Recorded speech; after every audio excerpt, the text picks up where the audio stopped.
Welcome, everybody.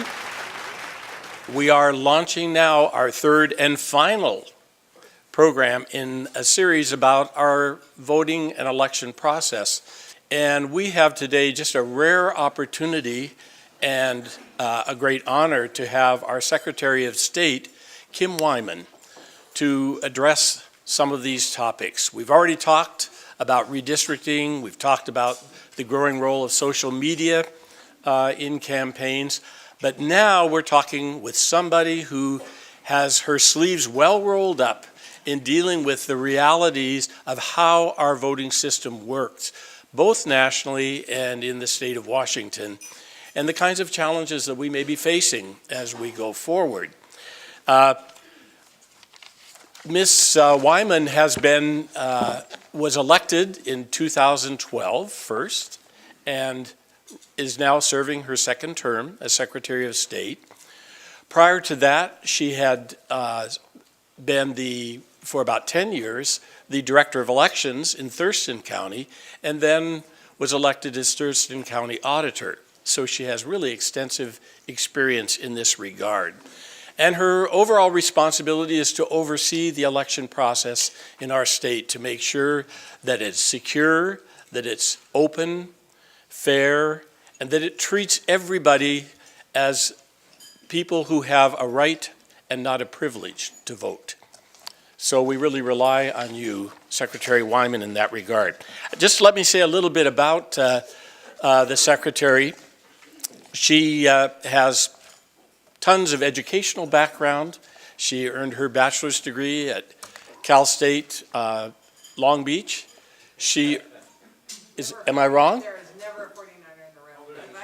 I just hope one day somebody's going to go, woo! Oh, well, okay, we got one. We got you one, good. She has a master's degree in public administration from Troy State University, and in 2015, I think it was awarded an Honorary Doctorate in leadership from City University in Seattle. She is a fully certified expert in elections and registration, and has had formal training in all of those kinds of things as well. So we have somebody who's well equipped to talk with us about the challenges we face. And I must add one little detail, because somehow in all of this, you have also found time to invest in helping to develop youth leadership, both in her community and across the state. So we have a really well-rounded person here. Secretary Wyman.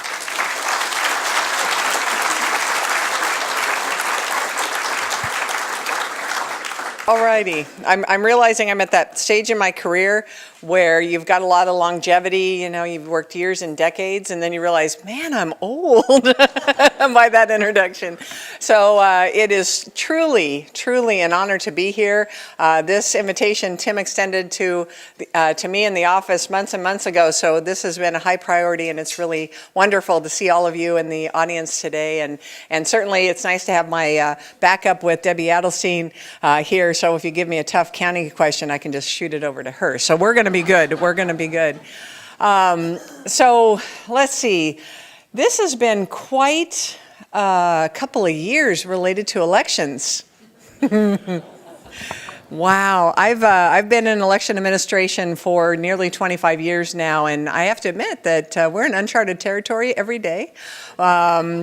My personal favorite, and I'll just kind of lead with this, and then we'll talk a little bit about kind of Washington culture and why I think that some of the things you see in other states we don't have problems with here, and what our state of election integrity and security and access are, and some of the bills that were passed into law this session, and then open it up for questions. So I find that much more interesting than making you sit through me going on and on about the history of elections, but sometimes that's fun.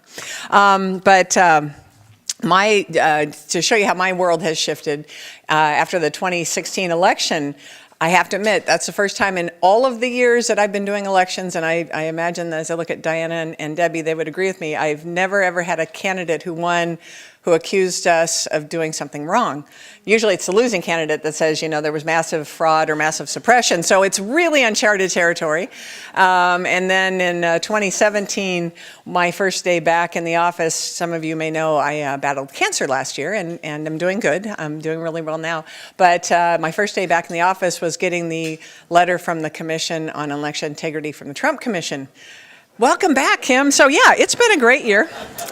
And so I kind of want to walk you through some of the things that have happened in the last 18 months to 2 years and give you sort of the state of elections in Washington and where we're at, and hopefully instill confidence in you that our state is doing very, very well, and talk a little bit on the national side as well. And I'm really excited that you've had 2 programs before this where you've talked about redistricting and you got to talk about social media, because I think those are so relevant as we're going into the next round of redistricting. And real quick, before I start my official remarks on elections, our state is different than the states that are in court right now. And that's not to say we won't end up in court someday over redistricting. It could happen. You all know that every 10 years we take a census. That's been in the news a bit this week. And that will happen in 2020. And then in the next 2 years following, they reallocate the 435 seats of the House of Representatives. Each state gets 1, and then based on population shifts, those seats can move around. So a state could lose or gain seats depending on population shifts. And each state gets to draw those congressional lines and their own legislative district lines. And that is pure bare knuckles politics. It is the purest, it's the last remaining pure form of politics I think we have. But our state, to its credit, because of an amendment to our Constitution, we have a state redistricting commission. And I don't think the speaker last time actually got too much into that. So the nice thing about our system is once we find out how many seats we're going to have, and right now, as you know, we have 10. We've picked up 3 seats in the last 30 years of redistricting, 40 years of redistricting, 1 in 1980, 1 in 1990, and 1 in 2010. And so it's possible we could pick up another seat. I don't think we will, but we could. But once that number is known, the commission is formed. And the commission is a bipartisan commission. You have 4 members. Each of them represents the majority and minority House and Senate, so the caucuses. So the Republican Senate and House each get to give 1, and the Democratic House and Senate give a member. And then those 4 members vote on a 5th non-voting member. And they will spend the next 2 years going through all of the data and draw the lines. And the great part of our system is 3 of the 4 of them have to agree on the final map. And if they don't, it goes to the Supreme Court. No one wants the Supreme Court to draw the line, so they're very motivated to work together. Now, there's a whole bunch of other things that come with that, but I think as you look at systems across the country, we have one of the best. And it's fair. It does result in safe districts because that's what ends up happening is they kind of negotiate. We'll give you these 10 Republican solid districts, and you'll get 10 democratically solid districts, and then these will be swing districts, and the 49 districts, legislative districts, are drawn that way, as are the congressional. That has its pluses and minuses, but it's not the political force that it is in other states, where whoever is in power gets to draw lines that ensure they stay in power. And I think that's a strength of our system. So anyway, you can be happy that Washington did that and the legislature did that back in the 80s. All right, so there is a lot of talk in the media constantly about elections and outcomes of elections. And I think from my perspective, I'm really proud of how our election system works.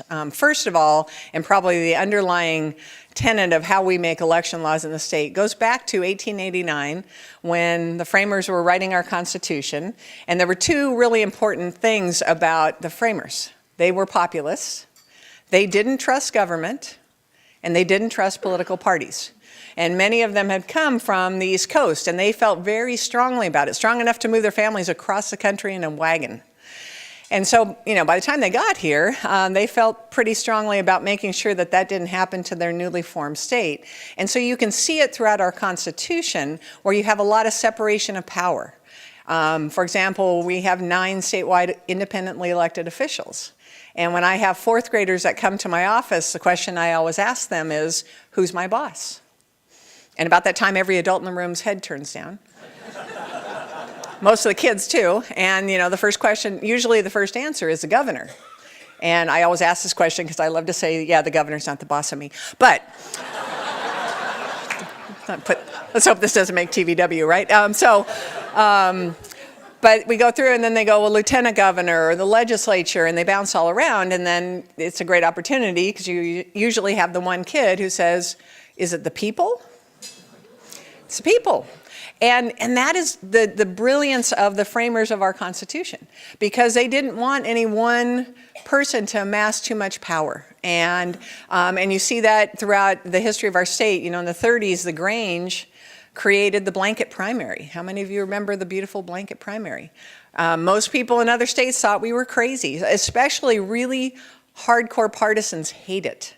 Because the old primary would be the top Democrat and top Republican would advance, on the ballot, but anyone could vote for them. And if you've grown up in Washington, this seems very normal, but if you come from any other state, they think we're nuts. Because most other states, you have to publicly declare you're a Democrat or Republican to vote in the primary. So we have those kind of historic foundations for our elections, and many of you will remember in the 2000s, we had a little lawsuit that changed our blanket primary to a top two. And even that process, the political parties sued the state because they wanted a closed primary. So there's this tension, but I think it's good, and I think it's healthy, and I think it's a great place to live, and I certainly enjoy it professionally because it gives us a space as election administrators to be able to balance access and security. And I think that is probably the driving tenet of election law in our state. Now, I realize we have partisan elected officials who write the laws. I have one sitting in the room right now, in fact. And so certainly in the legislature, a lot of these laws and these bills are debated in a very partisan manner, and that's a good, healthy thing. But ultimately, when you kind of take a step back and you look at the innovation our state has had through the years, back in the early 90s, we had cutting edge, and this was cutting edge innovative ideas of permanent absentee voting. Now, doesn't that sound, right now that sounds like, oh, that's just a given. Back in 1993, oh boy, this was a big deal. Vote by mail elections. Motor voter. Did you know our state had motor voter before the federal law was passed in 1993? So Washington has always kind of been out on that leading edge of access and making sure we're very inclusive. I think we have a culture where we give the voter the benefit of the doubt. You saw it probably front and center in 2000 in the Bush v. Gore, all the hubbub that happened nationally there. I was really proud of our state because we were a voter intent state, meaning you kind of can have 2 points of view. You can say the voter has to follow all the instructions exactly to a T to have their vote counted, which is cool right until you get to a recount. And when you're holding up a ballot that has, Dino Rossi circled, and if you have that rule following thing, you can't actually count that vote because the voter didn't follow instructions. Or you can have voter intent, where if you can figure out the intent of the voter, you can count the vote with rules around it. And that's the state that we live in. As we move into this last legislative session, 2018, 4 major pieces of legislation related to elections were passed. And they were bills that the Democratic Party has been trying to pass for 6-7 years. There was a lot of pent-up demand there. I'll talk a little bit about each one of them. The first one, probably the most high-profile one, was the Washington Voting Rights Act. And this is adding kind of new sets of laws and rules related to making sure that communities are represented by their elected leaders and ensuring that with either a process through the courts or a process through the local boards. For example, Yakima is the reason why we have this law, or is the reason Yakima's experience in the city of Yakima really shows why this bill got legs and why it moved. Yakima City has 40% Latino population, and yet they've never had a Latino member of the council. And the argument that was made in court was that they run by district, so there are 5 districts, I believe, in Yakima. They run by district in the primary, but in the general, they run at large. And because the overwhelming population is non-Latino, it dilutes the Latino vote, and therefore you don't get any Latino council members. They went to court. The court agreed under the Federal Voting Rights Act. The court mandated that they run by district in the primary and general, and now you have 2 members of the Yakima City Council who are Latino. So out of that, the Washington Voting Rights Act was kind of woven into that. That was running sort of parallel in legislation, and it did pass into law, and and now we're going to see. So now junior taxing districts like a school board or a fire commission or a city council now have some ability in law to be able to solve their own problems if they see that disparate treatment happening in their communities. So, you know, there's some concern for some that this is going to result in large amounts of litigation. That is one of my concerns, but I think I came up through, you know, the county. I'm a local government person at heart, and I think local governments and local communities should have the ability and the tools to be able to solve problems in their communities before they go to the court. So we will see how it plays out, but that is now in law, and we have some paths to watch. The second bill was Election Day registration, and this bill will actually go into effect in 2019. I'll talk a little bit about the impact of some of the things we're doing with the county auditors related to a new election management system, because that ties very closely to this bill. But essentially, right now, most of you know we have a cutoff for new registrations, and we have a cutoff for transfers where you move from Whatcom County to Thurston County. And this new law will allow people to come into the county auditor's office up to Election Day at 8 o'clock and register to vote and be able to vote their ballot. Many states do this, or a handful, I'd say over 10. They have higher participation rates, which is what the bill really got momentum on, and we will see. So the county auditors and I will be working very closely over the next year and a half to put in the rules to make that happen, because one of our biggest challenges, and how many of you remember polling places? There we go, okay, good room. One of the challenges we had with polling places, you may remember, is you had absentee voters, and you would send absentee voters their ballot, and you had to make sure that the absentee voter who got a ballot didn't vote more than once, because you have to maintain the integrity. We've increased the access, you maintain the integrity. So we had a lot of processes to make sure that even though the voter might have 2 or 3 ballots in play, or could walk into the polling place on Election Day, that we only counted 1 ballot. And we were able to do that by county, and we had really good controls built in. Well, now we're vote by mail, and now we're talking about 39 counties across the state that you have a lot of variables going. You have ballots that are in play because we've mailed them to every household, and then you have people being able to register and vote on Election Day. So we're going to have a lot of things to build in, and I'm starting to let the media know that it probably is going to slow down ballot counting, because a lot of those controls we had in the polling place will now have to recreate in a vote-by-mail environment. But we'll do it because we are election professionals.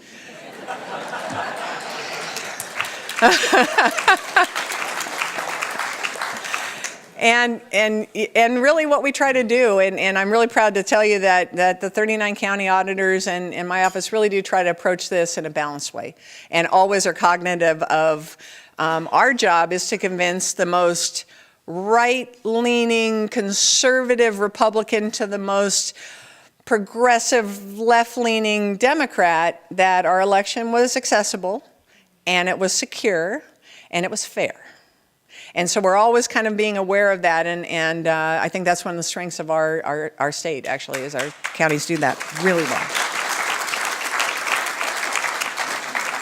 Let's see. Another bill that passed was the Future Voter Program. It's 2-pronged. One is 16 and 17-year-old students, in most cases, can sign up to vote, and they will be put in a queue. When they turn 18, they will be registered, and we're going to be working with the county auditors to go out to the schools on Temperance and Good Citizenship Day and have voter registration drives and really try to get the next generation to see that part of their civic engagement, part of their citizenship is voting And I'm really excited about that. And again, we have to build those controls in, and we will be. And then finally, the automatic voter registration. And this bill is, the idea is a pretty simple one. We have people who go into state agencies like the Department of Licensing and get a driver's license where they prove citizenship actively as a separate transaction.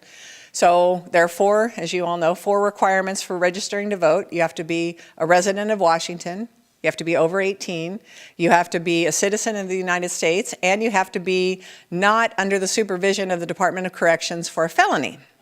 Now, three of those four I can check right now as we stand here today, and we do. We run the data against lists, and we were able to verify the first three, but citizenship is the one that's tricky because there is no list of U.S. citizens. Let me restate that. There is no list of U.S. citizens that's reliable enough to check against to make decisions about people's eligibility to vote. So we have this opportunity with, say, an enhanced driver's license where the person has proven they're a citizen. Why wouldn't we register them? I can now verify all four elements. And so it's basically moving to an opt-out model. The law also includes a health benefits exchange. And same thing for people who prove citizenship. As part of that transaction, they will be registering to vote. So I can tell you that all four of those bills were controversial for some. And my office was championing three of the four and supported the Voting Rights Act at the end when they finally got it to a point where I could get there. And this has been a little bit controversial. I can tell you that some folks on my side of the aisle are not happy with me. And that's okay, because one of the things I learned from, I'll throw his name out because I know this room will love him, Ralph Monroe, former Secretary of State, I know, who I love. He was really good when I first became an elected official in pointing out the obvious. He said, Kim, you're going to be elected as a Republican, but once you're elected, you represent the entire state. And don't ever lose sight of that. And when you look at secretaries across the country who are very partisan, and I have a few colleagues who are, people, in their state that might play well, but in this state, I think it's about the whole state, and it's about being nonpartisan as much as possible. So my goal, oh, thank you. My goal is good policy. And that's kind of how we approached it. So I have some fences to mend, but I think we can, because I know that at the heart of every legislator, no matter where they are on the political spectrum, at the heart of their motivation is to improve our state, to improve their district. And we have different ways of doing that maybe, but ultimately we're here because we represent you. And I think that I think I can get there. But anyway, wish me luck on that front. Anyway. So as I talk about all this, and I kind of give you that frame of where Washington is, cybersecurity.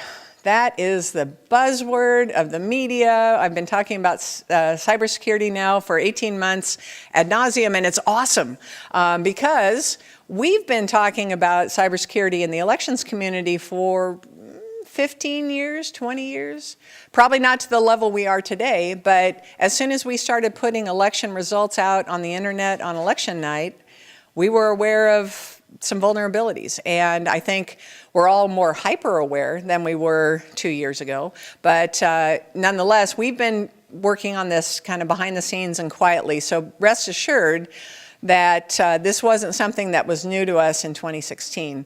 So let me take a few minutes here to walk through what's happened since 2016 in our state and why you should be confident that your vote is protected and that we're keeping your data secure. So the first thing, I'm going to talk about a lot about our voting system, and when I'm talking about it, I'm not talking about tabulation.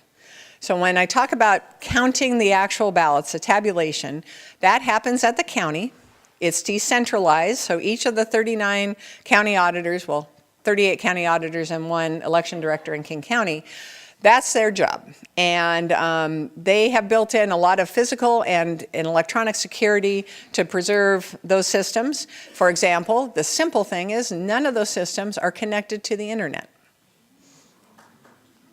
Sometimes it's the simple way is the best way. So when you're hearing all of this in the news and they start talking about Russians hacking the vote, and I say this confidently, nationally, that's how all of the systems are supposed to be. That's a best practice. So I am highly confident that no ballot in the 2016 election was altered by someone hacking into it from the outside, because those systems are not connected to the internet. Now, the hackers figure out ways to do other things, and I'll come back to that in a second. But understand that your vote was secure. It wasn't hacked. It wasn't touched. Nothing happened.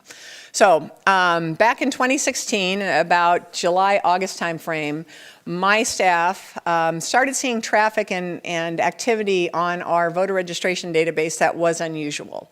And I talked about we've had about 10, 15 years of this cybersecurity stuff. And so the nice thing is, because we've had a history of activity, we sort of know what's normal, and we know when things look suspicious. So for example, when we see an IP address, which all of us have, if you're on the internet, each person has an IP address, and it starts hitting our site multiple times, that's a red flag that they might be doing something that they're not supposed to be doing. And so we had blocked a couple of addresses that we thought were suspect by their activity, and kind of moved on. And about that time, President Obama, you may remember, designated elections as part of the national critical infrastructure. And that's significant, because what that means is now the federal government has put elections on the same plane as the power grid, water systems. And all of a sudden, so I have to admit, I was a little leery, because I firmly believe the strength of United States elections, the single biggest strength is it's decentralized. 7,000 people are in positions like mine. They are secretaries of state, they are county clerks, they are county auditors, they are appointed election officials who are responsible for the elections of their entity. They answer to their local jurisdiction. And it's very difficult to get 7,000 people to all, I don't want to say collude because that's a tainted word, but to all get together and change the outcome of an election, because they're people that have taken an oath of office most of the time that says they're going to uphold their own state's constitution and the laws of their state and the U.S. Constitution. So I have a lot of faith in that, and I know many of these people, and I speak from that knowledge as well. So that's a strength. The idea of the federal government now kind of being able to oversee that makes me uncomfortable with any administration, Democrat or Republican. But the nice thing about the critical infrastructure designation is now we have access to resources we didn't have in 2015. We now work very closely with Homeland Security and the FBI, and we can do things and have them do things like test our system and help us see possible vulnerabilities in it. We are communicating with them daily on activity that may be suspect in other states or in our state. And these are all good things. It's a new world, but it's all good things. We're still a little worried. You might have seen an article that made me a little nervous a few weeks ago where the Secret Service was going to be permitted to go into polling places and observe. Yeah, that was my reaction too. So they've walked that back. They said, oh, no, we're just wanting to provide security for the members of Congress when they vote. Okay, that's different, but we're going to have to come back to that. And so I'm going to park that, because I'll come back to that. I have a good news on that. But so anyway, we roll along through 16, and we get into the middle of 2017, and there is a congressional hearing about Russian hacking and everything, and there's a Homeland Security person testifying in front of Congress, and a member asks the Homeland guy, hey, did the Russians hack the U.S. election system? To which he responds, yes, 21 states were hacked. To which all 50 secretaries of state went, was that my state? This is news to me. And then my favorite part, I shouldn't say this with the cameras rolling, but I will. So my favorite part was, of course, we all called Homeland Security and said, was Washington one of the states? And each state did the same thing. My favorite response, well, we know the 21 states, but we can't tell you them.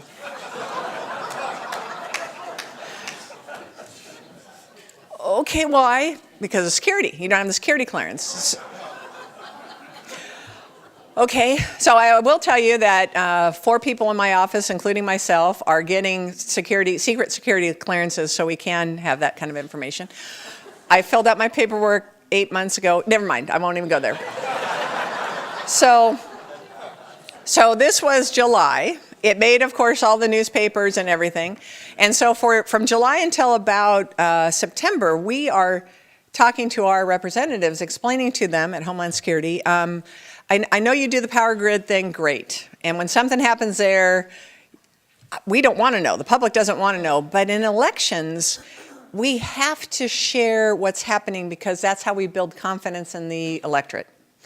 The public wants to know how we do elections, and we have to be as transparent as possible so we have that confidence built in. So you need to let us know. So they worked, and so in September it was a breakthrough. They said, no problem, we're going to tell you the 21 states. And we were excited, and we got on a conference call with 50 secretaries of state. And you would think you would just say, okay, here are the 21 states, drive on. Oh, no, no. So then they explained to us that they would call us on Friday, this is Thursday, individually, and let us know. Okay. And we tried very gently in this meeting to explain to them again that elections, so you might think about doing a press release was our recommendation, that once you make the calls, you do a national press release of the 21 states and explain what happened. And they kind of patted us on the head in the call and said, oh, no, we don't need to do that. And we said, well, you understand that there will be an AP reporter calling each state as soon as you make the first call. And by the time you get done with your last call, they will know. Oh, no. So that's what happened on Friday. But it was good because it helped the Homeland people understand that our world is very different than they're used to. And so it's a work in progress. I liken it to dating. We're still trying to learn each other a little bit and try to make this thing work. But it's good because what it means for our state is we have access to a whole lot of training and information that we wouldn't otherwise. One of the things that we're now one of the resources that is available to us now is an organization called the MS-ISAC, and I can't remember what the acronym is, but essentially they work for Homeland and they do things like testing of systems. They come in and they can give us training. So as I stand here right now, the state election director, Gloria Gino, is in Massachusetts doing a train the trainer to do tabletop exercises that we'll be doing with the county auditors this summer, where we walk through not only their continuity of operations or COOP plans, where you're planning for an earthquake or a hurricane or flooding or whatever on election day, how are you going to deal with that? It also is about cybersecurity. And so we're going to have some exercises where they're going to be able to make plans. For example, we'll be working with the Washington State National Guard because that's what they do. And they have generators and tents and a lot of materials that if, let's say right now, Skagit Valley, south of you, flooded, and the courthouse flooded and it was election day, the National Guard could come in and give them resources to be able to continue working. And so you make all those plans in the front end, and then if something happens, you're ready on the back end. So we're going to be weaving in the cybersecurity training for the counties as part of this process. So let's see. And then the last thing because I've been talking way too long, the last thing I will add, the really exciting piece of this is many of you will remember after Gore v. Bush, and there was federal legislation called the Help America Vote Act in the early 2000s. Washington State got $70 million of federal money to upgrade our election system, which was really great.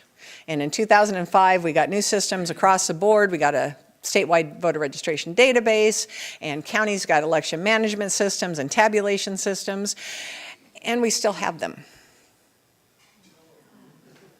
So, but they're all working, they are all secure, and they're all good. What I'm proud to tell you is that for the last 4 years or so, we've been working together on a project called the Election Modernization Project, EMP. And what we did is we started in 2013 identifying the business needs, all of the things that we do with our system, because we all determined that we wouldn't build the system we have now if we could do it over in 2004. Put that out to bid, and this is going to replace not only our state voter registration database, but the county systems as well. And we're in the middle of that process. We hope to select a vendor in the next month, and we hope to start working to installing systems over the middle of 2018 to the middle of 2019 and be live for the election cycle in 2019. That's going to be a great thing for security, and it should give the auditors many more tools than they have right now to serve all of you better. But the good news on top of that is that the Help America Vote Act money that Congress had, they had about $380 million that they never allocated out to the states. It's just been sitting in some magic pot somewhere in Washington, D.C. And the Secretaries of State were aware of this money, and so we suggested to our members, maybe you should allocate that money out now for cybersecurity. Because obviously states are needing to beef up some of our controls and systems, and that money would be really helpful. And shockingly, Congress did. I didn't mean to say it that way. And Congress did. It was great. Sorry. I'm going to be so in trouble. So the great thing, and I literally last night received an email from one of Senator Patty Murray's staff to let me know officially that Washington State is going to get almost $8 million. And that's huge. That's going to allow my office to be able to build a little bit beefier cybersecurity part of our IT team. And one of the things that we're really acutely aware of is you have some counties like maybe King and Snohomish and Pierce who are big and have a lot of resources and can replace systems and do things pretty easily. And you have other counties that are more cash-strapped around the state. And so we realize that if you're a big county, you probably have a robust IT team supporting your election system. If you are a Soton County, odds are high you don't. And so one of the things we're going to build into this system is making sure that we have that robust IT backbone resources available to the counties. And so we're working with the National Guard and Homeland and the FBI and all those folks to figure out what that looks like for our state. But I'm confident we're going to build a good system. All right. I think that's enough to throw out at you, and I'd be happy to take questions. Thank you.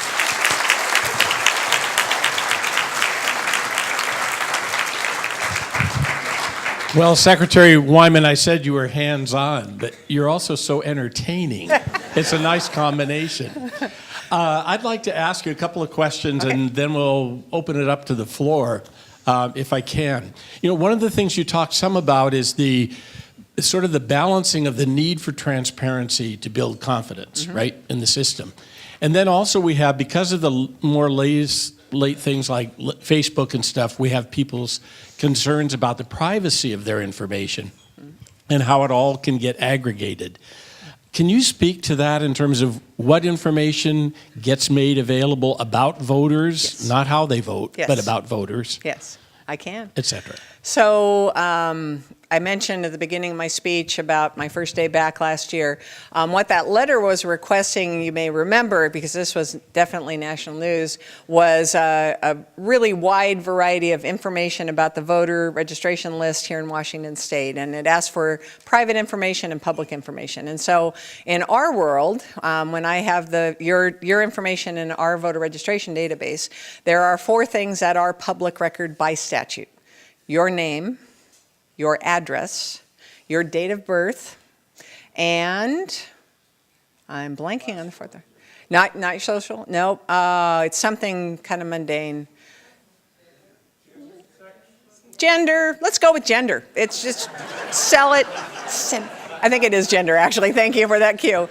So those 4 data points are public record. And right now, as you all sit here, you could get on your phone, you could go to my office's website, and you can download the entire 4 million plus voters' data and have it, because it's public record. And a lot of that comes out of previous things like Rossi Gregoire, where you had people with the same name, and without knowing their date of birth, you couldn't tell if it was one person or 2. So when the request came from the commission, they asked for a lot of data beyond those 4 data points. And so we had a lot of conversation because we knew this would be very front and center in the media and would be very emotional for people.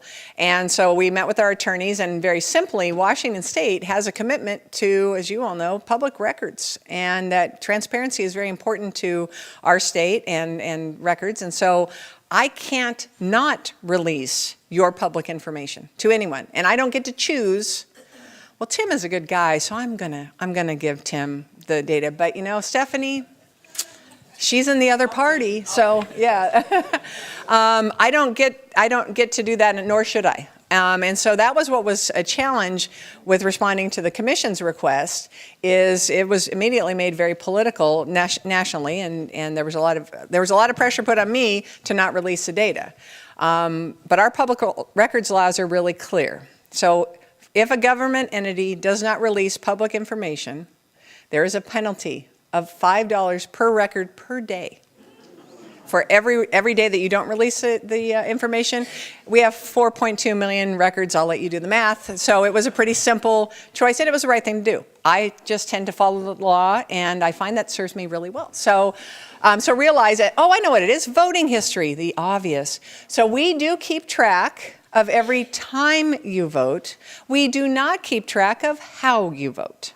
Your ballot is secret ballot. We do not ever connect how you vote to your name, but we do keep track of which elections you participate in. And so that was another data point we had to release. So, okay. Great.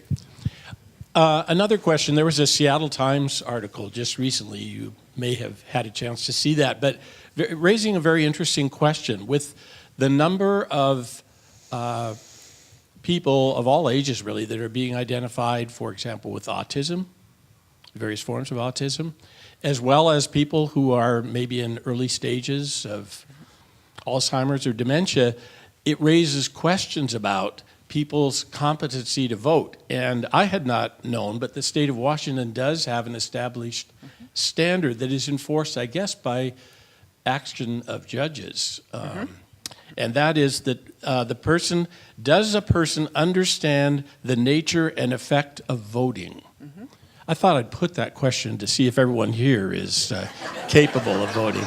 But can you offer any comments about how, as we learn more and more about people's mental status and stuff, how this gets put into effect? And this is probably one of the more challenging places that elections sit in our state, and this is nationally as well. So I have to be very, very careful of anyone with any kind of disability, both with the Help America Vote Act and the ADA, that we can accommodate whatever their disability is or their challenge, their physical limitations or mental limitations. We have to accommodate that by federal law. So if you can't read, if you, let's say you have low vision or you are blind, each county auditor has to provide some sort of device so you can mark a ballot secretly and independently. And we have to do that no matter what the disability is. Okay, so that's there, and that's important, and it causes a lot of stress for many election officials, but we need to do that. Now, you do have an aging population where dementia and Alzheimer's is going to increase in the population, and like you said, the number of people that are on the autism spectrum is growing. And so that was raised, and Representative Van Werven could probably talk to some of this a little better than I can, but the legislature a few years ago tried to balance that out and at least give some families a path.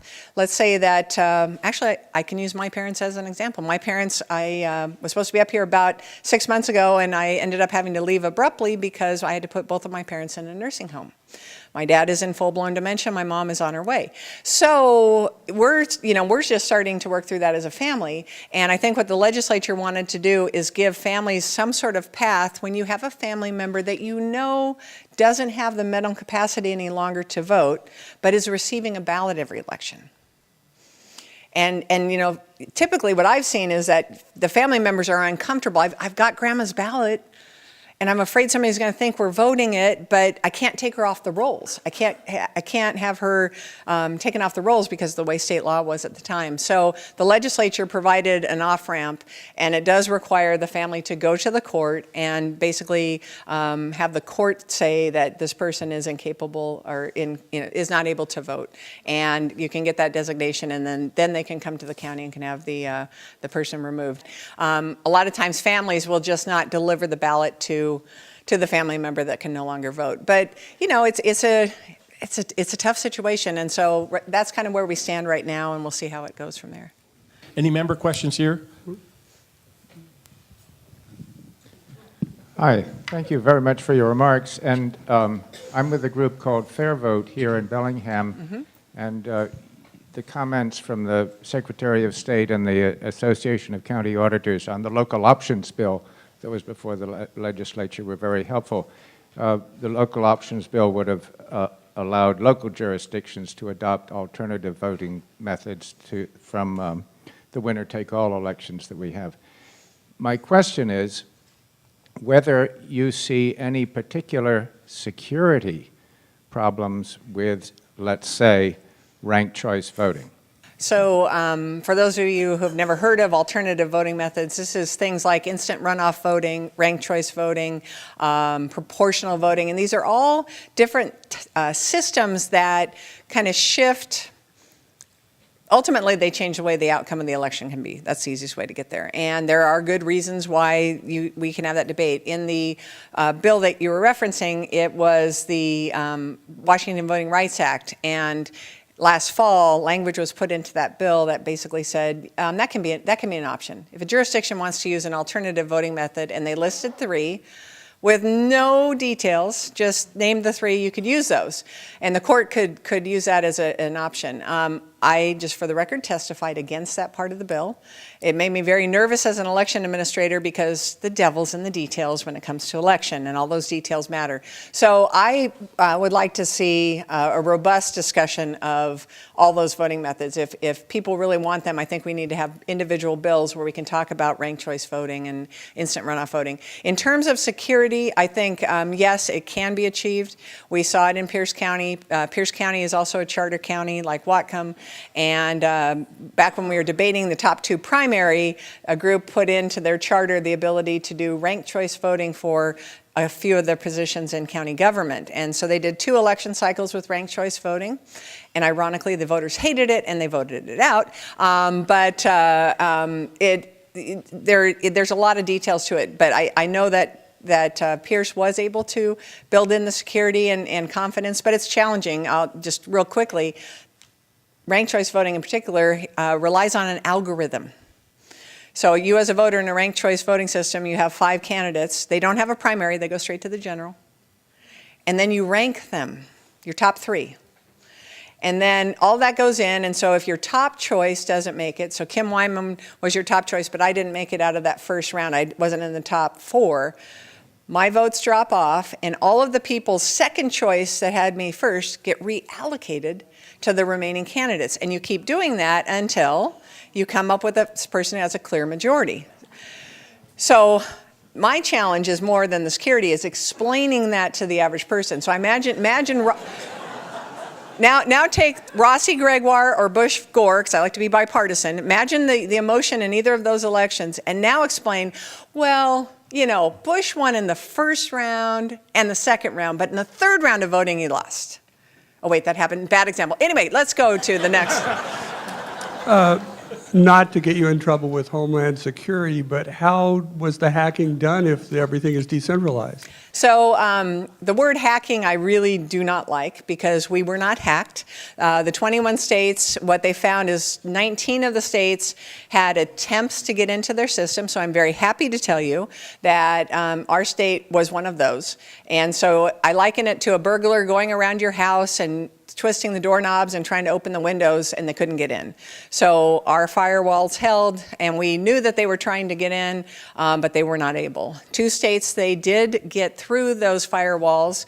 One was Arizona, and one was, I believe, Iowa or Indiana. It was one of the I states. I know it's really bad for a detail person, but Arizona, what they did is they sent an email to a county, small county, and it looked like it came from the vendor of their voting system, and said, hey, we have the latest update. Can you just click on this attachment? And they thought it was a trusted source. Everything looked legit. They did, and they actually, there were a few months between that action and when they detected it. They had malware that got them into the system. I'm pleased to tell you, though, they did not alter any records. They didn't even download any records. They just got in and looked at them. So, you know, the nice thing about IT stuff is you get a pretty decent footprint and can tell what they did. So, but the frightening thing was they were able to do that. So that's part of what we'll be working with the county auditors to build in some security measures. And we've got a lot to look at, because there's a few things that I've been thinking of that we will probably be changing in the way we do ballots. Back here. Oh, we got somebody up here? Oh, there we go. Thank you so much. Very clarifying on Oh, good. election results being transplanted, as many others of moving to Washington a few years ago. My concern is for those who don't have an address. What do we do with the homeless and the displaced? We do a lot of things, actually, because as all of you know, you can't disenfranchise someone because they don't own a home or don't live in a home.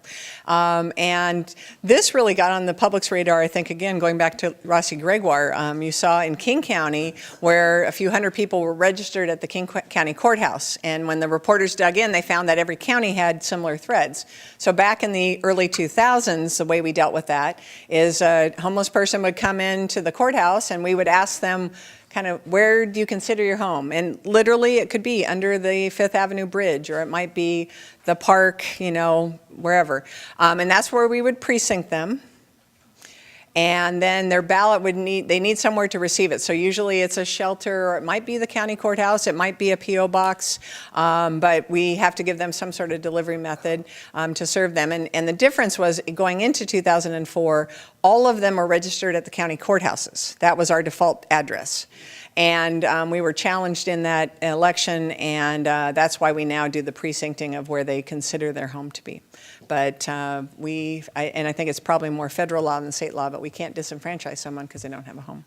So, hi, thank you. That was great. This is an Electoral College question. Oh, boy, okay. And I trust that my vote gets counted. I'm not sure it counts, at least not as much as a swing state voter in the presidential election. And it seems like every 16 years you have a situation where the popular vote goes to one candidate and the presidency goes to another one, often due to disastrous effects. So is there any initiative to get around that or revise the Electoral College? I understand there's potentially a coalition of states with enough electoral votes that if they all band together, that might be a way to do an end game on that situation. There is. And so, you know, the challenge of talking about the Electoral College is we all view it through our partisan glasses. So I'm going to ask you to take those off or think about it if it works against you. So I'm just going to roll through. So the only way you change the Electoral College is you have to do a constitutional amendment, and to which I don't think we will ever see, because the small states are never going to give away their power. So remember that the framers, again, constitutional framers, were pretty smart, and they never wanted, they really wanted to ensure that the rights of, let me make sure I say this right, the rights of the minority are not overrun by the majority. And that's why we have a Senate. You have the House that represents everybody, that's a proportional representation of population, but the Senate is 2 for each state. So Maria Cantwell is as powerful as Dianne Feinstein. And yet our population is dramatically smaller than California's. We have 10 congressional districts. I believe they have over 50. But when we are in the Senate, Washington is as powerful as California or Texas. So that's the safeguard to preserve the rights of the minority, because Wyoming is as powerful as us. And the Electoral College is that same safeguard, is that the popular vote, so be careful what you wish for. Depends, of course, I guess, on your political leanings. But if we move to a straight popular vote, we would no longer matter. I'm not sure we do anyway, but we would certainly no longer matter. It'll be Los Angeles, San Francisco, Chicago, New York. All the population centers is where all the candidates will spend their time and money. All of the campaigning will be done there, because that's what's going to win or lose the election. And that's why we have an Electoral College, because they have to get the smaller states. So Wyoming, with its 3 electoral votes, doesn't want to have all of their power. At least they have some power now. So that's the reality. But there is an initiative, and I believe we're one of the states that signed on to it. And if enough states join, our electoral votes would be not winner take all. So right now, when we have the presidential election, we have 12 electoral votes, the 10 districts and the 2 senators, and all of them go to whichever party wins. So in 2016, all of our votes went to Hillary Clinton. Well, that's not true, because the electors deviated, but we won't even get into that. So they winner take all. This initiative is the idea that it would be divided up by congressional districts. So our 12 votes, whoever won those districts would win those votes, so you'd have kind of a split. And it gets closer to a popular vote, but again, be careful what you wish for, because in our state, everybody is assuming that, congressional districts would go, red or blue, and that, the majority would still be, in this case, blue.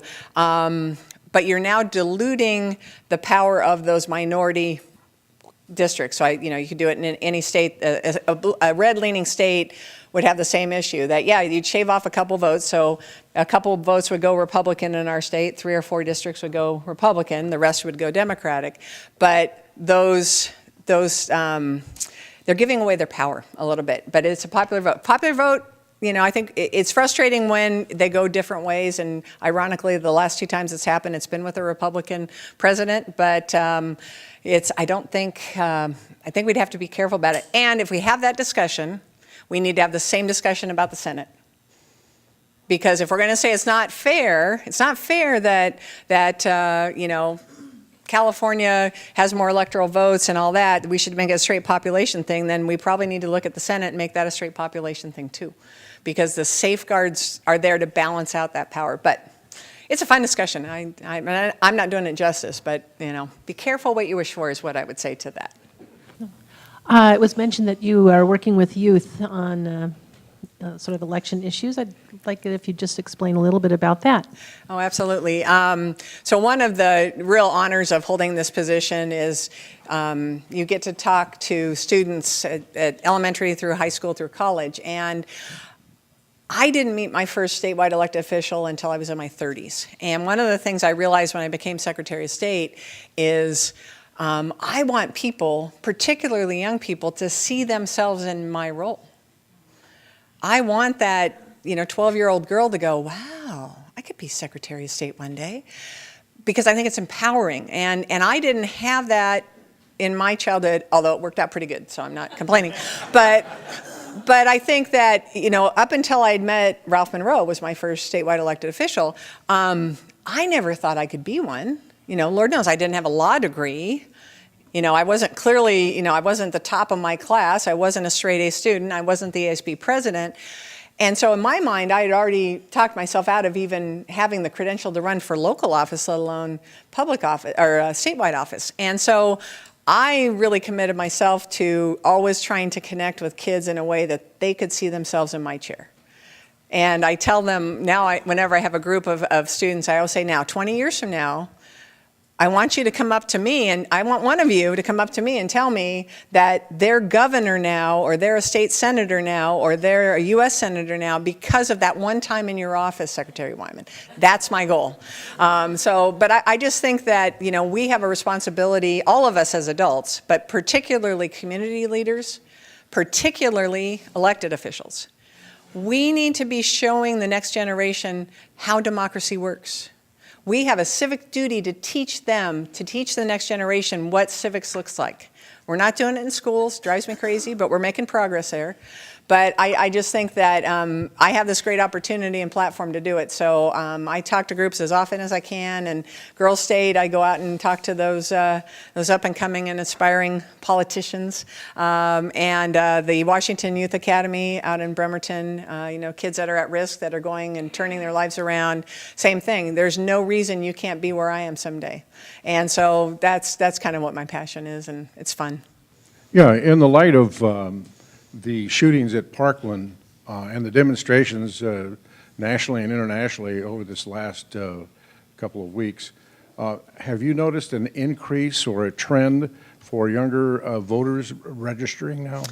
We haven't seen it yet, but I imagine leading into the election we probably will. It'll be interesting to see if the momentum and the passion that these kids are expressing, it translates into actual voter registrations. I'm sure it will. I'm sure it will. But we'll see. Well, Secretary Wyman, you have been most informative. Good. And I'd like to ask everybody to help me thank Secretary Wyman. Thank you.